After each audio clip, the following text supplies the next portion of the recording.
Денеска се прославува Меѓународниот ден на детето. По овој повод првата детска амбасада Меѓаши го презентираше детскиот алтернативен извештај за состојбата со правата на децата во Македонија.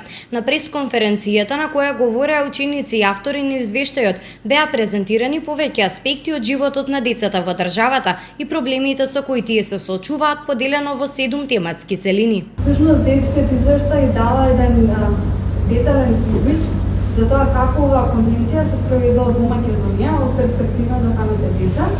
И истиот беше поднесен до Комитетот за правата на детето во Женева, кој што е едно експертско тело на Обединетите нации, кој го следи спроведувањето на конвенцијата во државите подписнички на конвенцијата. Извештајот е изработен од вкупно 13 ученици на возраст од 12 до 17 години од повеќе градови, рефлектирајќи се на наодите од истражувањето за состојбата на правата на децата, во кој учествуваа повеќе од 1000 деца ширум земјата, но и врз основа на своето лично и искуството на своите врсници. Од Меѓаши велат дека менторирањето на оваа група ученици е од непроценливо значење, не само за нивната работа како застапници на правата на детето, туку уште повеќе за нивното залагање и практикување на принципот на учество на децата во процесите на носење одлуки за работи важни за нив.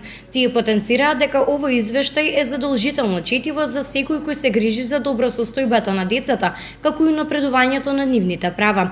Извештајот е подготвен во рамки на проектот Да ги земеме правата во наши раце, што е финансиски поддржан од владата на Шведска.